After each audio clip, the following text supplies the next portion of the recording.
Somebody better go home right now.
All right, good evening, ladies and gentlemen. My name is Philip Klein. I'm the senior investigator from a company called Klein Investigations and Consulting in Texas Professional Bodyguards, LLC, out of Nederland, Texas. I am the senior investigator for the firm, and I would like to introduce the front. But before I introduce the front up here, I would like to ask everybody to turn your phones to silent because we have a lot of cameras in here, and it's very important that you guys listen to what I say tonight. And I'll explain that here in just a second. How this is going to work is we're going to have about 40 minutes of our case presentation. We have broken it down into two sections. Number one, fact. I want everybody to remember the first part of this presentation to you, the community, is fact. The second part of the presentation will be theory, what we think happened. Okay? So what I'd like to try to do, if Caroline can get back up here, I'd like to introduce everybody on the stage. And under 1702 of the Texas Code, Penny Meek and her family have waived any and all, how do you want to say, they've waived confidentiality. So feel comfortable that I'm here to talk today. After we do fact and after we do theory, then we're going to get into what we call anomalies. That is very important. And if you miss the fact and you miss the theory, listen to the anomalies. Anomalies are something that is very, very important to this case that has opened the door to what we think. The OAG released a report last night, which kind of, I don't know how to say it other than it's the most unprofessional report I've ever read. I'm very surprised by it.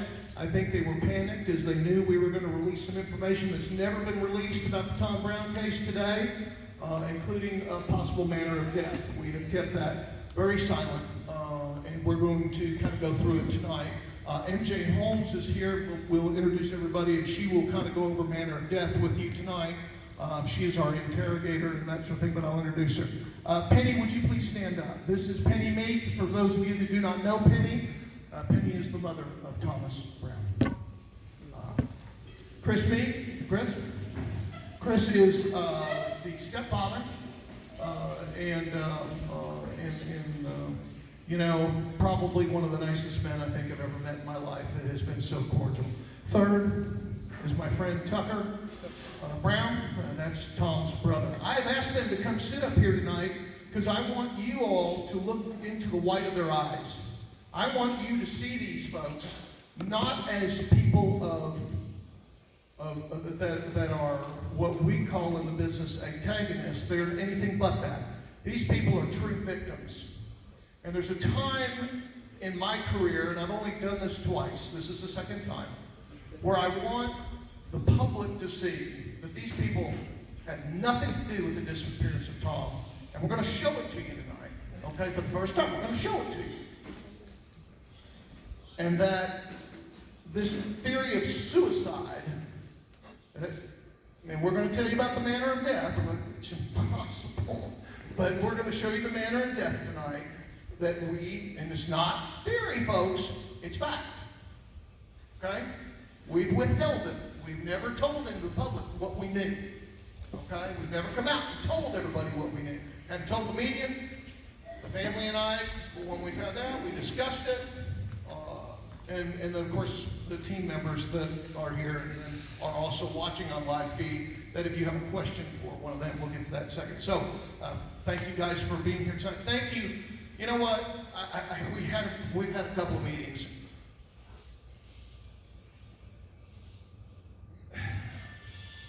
They don't want their community to hurt anymore. Some of you sitting in here tonight didn't know Tom Brown from anything. Never met the kid. Some of you in here knew him very closely. Your community has been hurting. We want that to stop. All the conjecture, all the mistakes, all the good, and everything in between. We're going to talk to you tonight about it. And then, after we're done with those three issues, y'all sit down then. After those three, then we'll start with the media. We'll ask questions. The reason we're letting the media go first, they have deadlines at 10 o'clock, so they want to be able to uplink and be able to talk. We'll do media, let them fire questions at me, and then I hope you stay, because I want you to fire questions at me. I want you to tell me, Mr. Klein, I want to know, Mr. Klein, how did this happen? And if I don't know, I'm going to say, you know what? That's a Facebook rumor. It's a bunch of bull. Or I'll tell you straight up, yes, we know the answer to that. Now, let me introduce the senior team. This is the senior team. We've had 9 people working on this case, 9 investigators, great investigators, over 100 years of experience in the investigation world. And these are the senior guys. Now, first, I guess I'll introduce Trace. Where's Trace? Trace is not here. Trace's family member had a very serious heart attack. When was it? Tuesday night, Monday night. And is in ICU, and we're praying and hoping that our family member makes it out. She was very upset about this.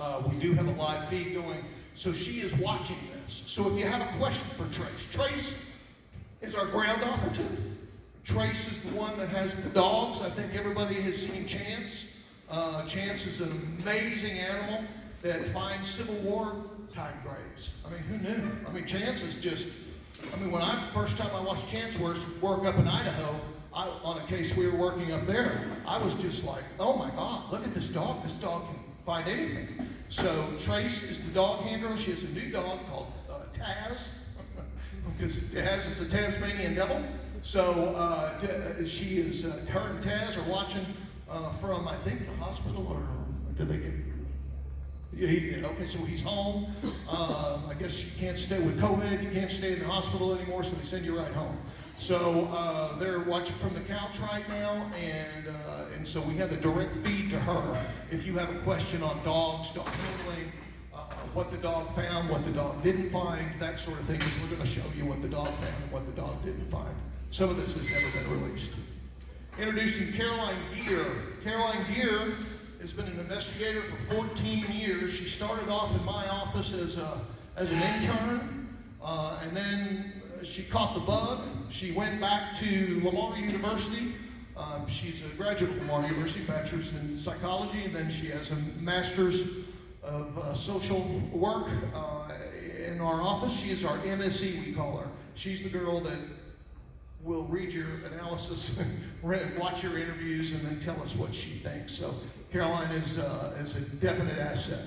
And then, of course, we have MJ Holmes. She is from the great state of Georgia.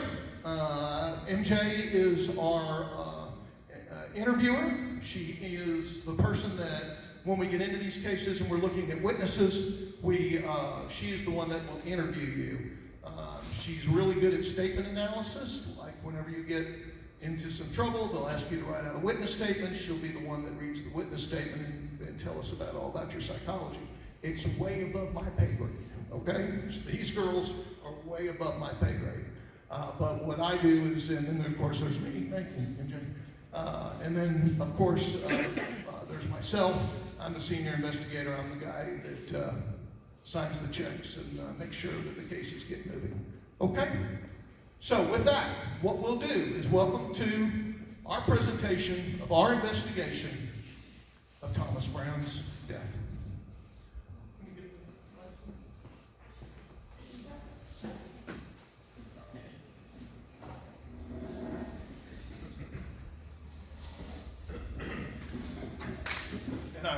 apologize. I've had a cold, so I'm going to try to do the best I can. We still cannot see. We need the back lights off. There we go. There's your friend and neighbor, Thomas Brown. Let's talk about Thomas. Thomas was a straight A student. Thomas was president of his class. Thomas played football. Thomas was an 18-year-old young man getting ready to launch himself into life. The first question I'm always asked in any interview that I do, or any person walking in the street, let me interrupt this because today we've had that experience again today. People walking up to us and saying, hey, thank you all for everything you're doing. We really appreciate it. If it hadn't been for y'all, we just don't stop. We're not done yet. So you can say that afterwards. But the wonderful people of Canadian, I think, what's the name of the place, the Bucket? Where we eat sometimes, Alexander's, all these places where we go and where we eat. Y'all have been so wonderful to us. I mean, in knocking on doors and talking to people, and doing over 150 interviews and sworn statements and everything else. I want to personally thank you on behalf of my team and the other 7 that are back home. I want to thank all of you for your hospitality. Canadian's a great place to live, a great group of people. So don't ever think that I don't think that, because that's not true. I love the people of Canadian. Okay, let's go. Okay, this is the base timeline. I'm going to read the base timeline of this event. I'm going to go through it step by step so you can hear it, you can see it. Before I start that, and before anybody starts this fact versus theory crap, these are facts. These are backed up by records, police records. These are backed up by radio transmission from police cars. These are backed up by witness statements, eyewitness statements, and camera views that we've been able to obtain. So let's get started. On November 23rd of 2016, from 6 to 6:15, Thomas left his house for the evening. This was the last time his family would have seen him. He took off, I guess like everybody does in a small town, and I guess you go get something to eat, you drag the roads, and you go hang out, listen to music. I wish for those days again. I think it's really cool. That's where Tom started. At 6:26, according to cellular phone records, fact, Tom sent a text to Penny. Hey, this is what I'm doing, this is what we're going to do tonight, etc. At 6:30 to 7:45, Tom was with Michael Castletine. Mr. Castletine was a resident of this community for a very long time. Mr. Castletine was a nice young man, had some issues, some family issues, nothing big, nothing horrible. Liked to smoke marijuana, probably passed around a few joints to folks in the community. How do we know this? Michael Castletine, when we interviewed him, told us about himself. Hi, I'm Michael Castletine. He wasn't scared. He didn't care. He was going to take it back off to Dallas-Fort Worth, first chance he got. 7:45 to 11:20, Thomas is riding around with Christian Webb and Caleb King. Now, Caleb King is the son of a very famous person in this town, and by the way, a great state legislator. I don't want to say anything about Mr. King. He is a great state legislator. He's the guy that represents y'all. Next time you see him, you ought to go up and shake his hand and say, great job. Christian Webb is a young lady, and we need to talk about Christian. Christian is a little young lady that her parents, the Webbs, own a thing called Flat Bear. They've been an integral part of this case.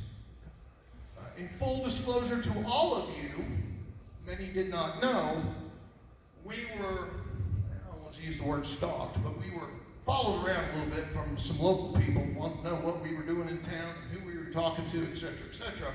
So we were offered a ranch house out on the Webb Ranch. We based our headquarters there very quietly, very silently. We based our headquarters out there. We had a table we could meet at. We had maps up on the wall. We all these things that we did. The Webbs were very nice. We'd like to publicly thank the Webbs for this. However, in retrospect, Christian Webb, Caleb King were 2 of the last people that ever saw Tom alive. Investigatorial-wise, it was probably a mistake for us to do that. We probably should have rented a place, Verbo, something, I don't know what y'all have up here, but we probably should. But that was our mistake. So I want to be full disclosure. Folks, I got nothing to hide.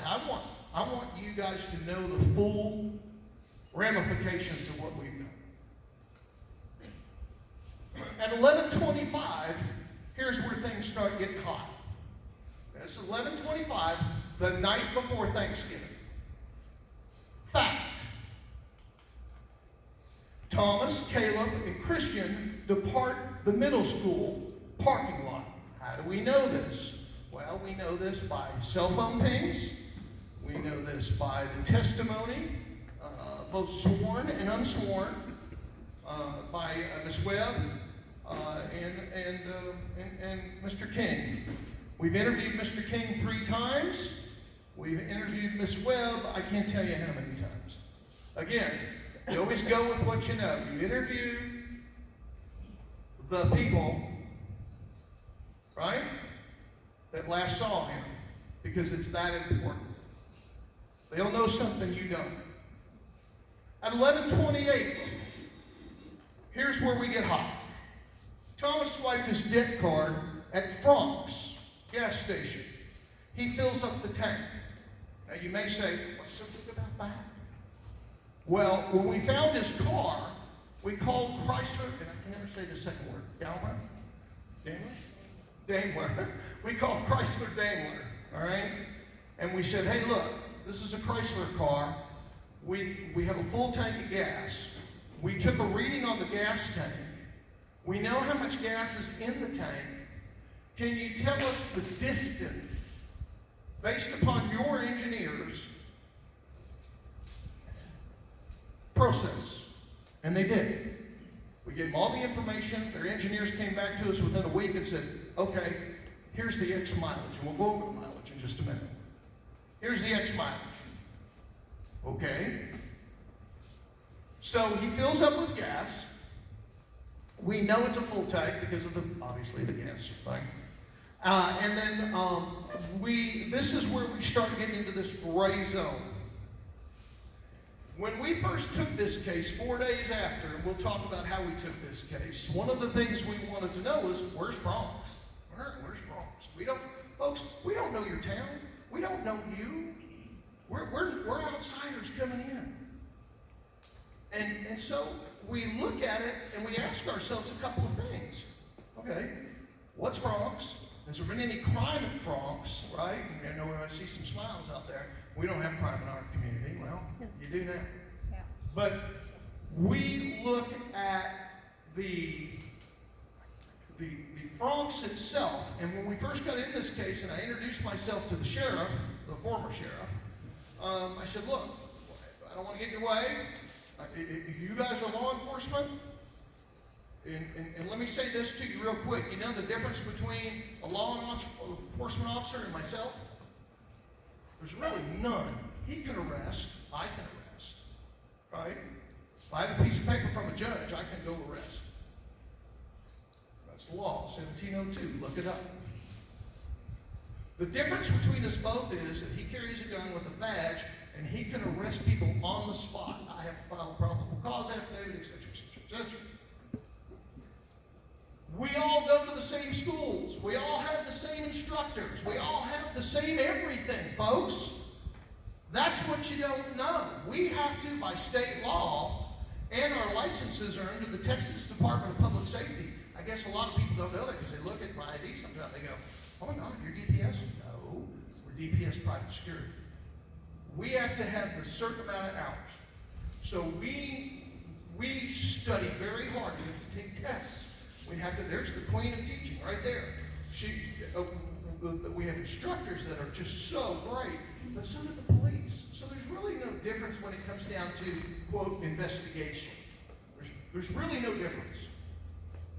There are some bad private investigators, real bad private investigators. I'll stand up here and look in the eyes and tell you, there's bad private investigators. I'll also look in the eyes and say, hey, there's some bad cops out there. These guys laugh all the time because they say, ha ha ha, what are you going to put up on your mantle this week? What's on your mantle that week? Sheriff, district attorneys, legislators, congressmen. I mean, I can go through it all of people that we've taken down because they're corrupt. We don't like corruption. And so one of the things we target if we see corruption is we report it. Hey, we need help, or hey, we need the OAG in here, or we need somebody in here. That's what we do. So there was a picture of Tom pumping gas. I walked across the hall to the chief deputy's office. He showed me the book. Mr. Klein, here's the book. Okay, let me look at the book. Open it up, and Penny hired us 4 days after Tom went missing because she had a bad feeling something was bad. She just had a bad feeling, something's not right. And so when we came in, the first thing we do, we don't know anybody. We trust law enforcement 100%. We support them. I'm the #1 guy down in Southeast Texas with the 100 Club. The only thing I haven't done is served on their board. I don't have time. I just don't have time. Well, we saw a picture of Tom pumping gas. I want you to remember that. We saw a picture of Tom pumping gas. We knew what he was wearing. We knew what he looked like. We knew what the car looked like. And we knew, of course, what we just talked about, the price of the bill. After Tom swiped his card at 10:28, at 11:30, Tom responded to a text from Sage Pennington. How do we know this? Well, we know this because we have Tom's cell phone records. We've had them all along. We knew that at that time, Tom responded. Now, Sage is a young lady. I guess, Penny, how do I describe it? They have a relationship. Yes? Boyfriend, girlfriend. Was it serious? Yeah, I guess it was a little, but they broke up. Kids break up. Wasn't anything tragic. Tom didn't cry, scream, jump up and down, run down the street naked. He didn't do any of that. Tom just said, well, we broke up. She's going to college. I'm going to college. Let's have fun in our senior year. At 11:45, a text from Sage shows as read, no response. Okay? So we know at 11:30, right? Let's go over here. At 11:28, he swipes. 11:30, Tom responded to a text from Sage. At 11:45, a text from Sage showed as read, no response. So she read the text, but she didn't respond. Next slide, please. Here's where we go back. 12:03. Penny texts Tom. Now, they have a strict house. Always had a strict house. How do we know this? That's a fact. Penny and Chris said, look, your curfew's 12 midnight. You're 1 minute late, you got problems. How do we know this? From the 70-some-odd interviews we did with kids in your community. Oh, heck no, man. Tom's 11:40.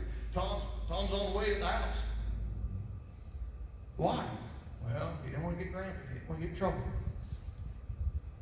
Tight household. At 12:10, Penny texts Tom again. No response. Delivered, not read. Now, when we talk about time of death or time of incident, we're going to call it TOI, time of incident. We're going to say the incident that we know happened between 12:03 and 12:10 because we're sending text, we're receiving text, we're reading text, but at 12:03 everything goes dead. Now, at 12:10, Penny texts Thomas again. No response. Delivered, not read. How do we know this? That's a fact. How do we know this? How do we know this, friends? Because we got his records. Thank you. We got secondary records from the cell phone company. Now, I'm going to give a quick lesson, about a 1-minute lesson in cell phones. Everybody in here has got a cell phone, right? Right. There's a thing called triangulation.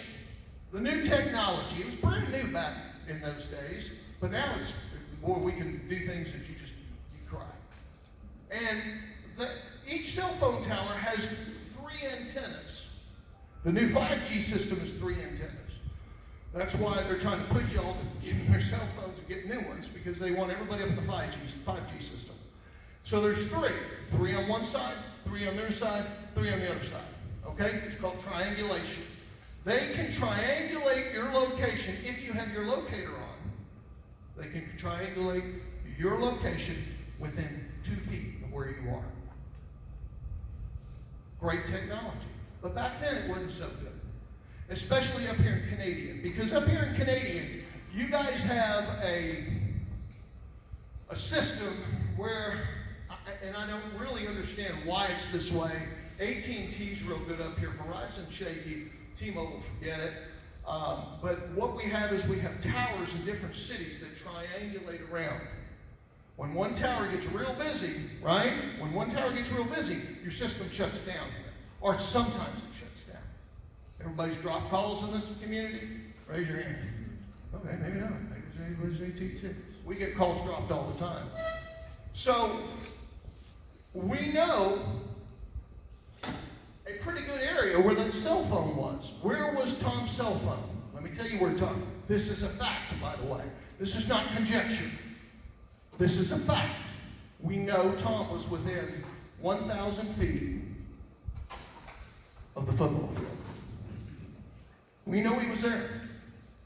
Now, we know he's at Bronx. We know he's at the football field. We got A to B, right? All right, let's get out on the road and let's start hitting camera angles. Let's start doing all the camera stuff that we need to do. Whose camera caught what? We got them on camera, 2 or 3 places around town. We'll talk about that here in a minute. At 12:15, 12:19, Tucker and Penny sent a text to Thomas. It was not delivered. Now, what's the difference between not delivered and received? Anybody know? The cell phone's off. Whoever got Tom turned the cell phone off. They were smart enough to know it. Turn the damn cell phone off. The last ping we have is, again, near the football stadium. How do we know this fact? We have the cell phone records. Fact. Penny texts again. The message went, "We're not delivered." Now we're texting, "Hey, where are you? You're 30 minutes late. Get your butt home." They're not being delivered. That starts a small panic in the Meek house. That's not Tom. Tom doesn't sneak out. Tom's never late. At 12:30, Tucker and Taylor Russell and Penny left in separate carts to go look for Thomas. Why'd they do that at 12:30? Well, they're in panic mode. He's not getting his texts. He's not getting his messages. And the phone goes right to voicemail. Backing that up, we have the cell phone records. The phone's not pinging anymore. It's turned off. Chris stayed at the house. He stayed at the house. I'll coordinate here. You guys go look. If he comes home, I'll call you. Maybe his cell phone went dead, which we'll get to in a minute again. At 1:45 in the morning, Penny arrives back home, frantically saying, we can't find him. We can't find him. You know, the initial thought is, oh, maybe he's got a girl. Maybe they're out parking out there. Maybe they're doing something. I don't know. But at 1:45 in the morning, Tom's gone, and there's no sign of him. So the family begins to panic. At 2 a.m., Robin, Caleb, and Christian Webb are woke up out of bed. Hey, do y'all know where Tom is? Where's Tom? Well, we dropped him off at the middle school. You did? Yeah, we dropped him off at the middle school. What's going on? He's not home. Everybody bails out of bed, they say. Get in their cars, and they drive around Canadian looking for him. Consequently, I will tell you that we have looked at hours and hours and hours of videotape. Hours and hours and hours of videotape. You know, some of them we just don't see. But we got to take it at face value. Maybe they were looking in the kids' haunt. Maybe they drove out to Lake Marvin Road. Maybe they did whatever. But we don't see all that. Now, we see one of them. Little web girl. We see the little web girl out.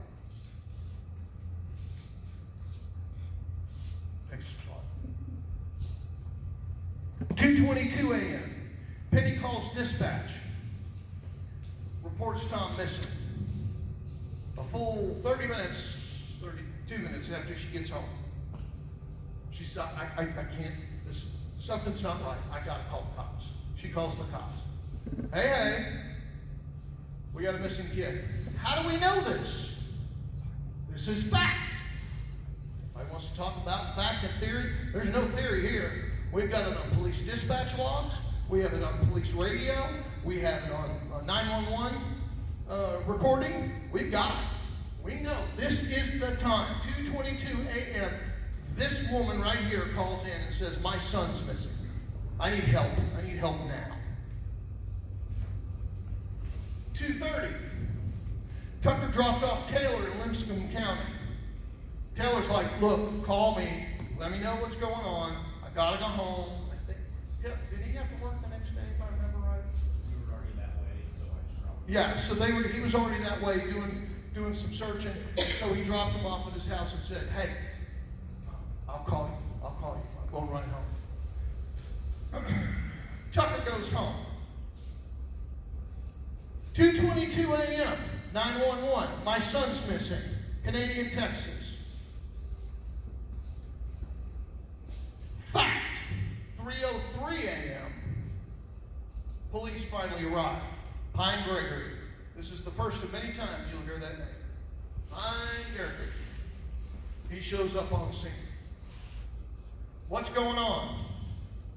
Well, he's gone. He's missing. Now, there's been a bunch of BS put out there that two other deputies showed up at the house and went inside the house.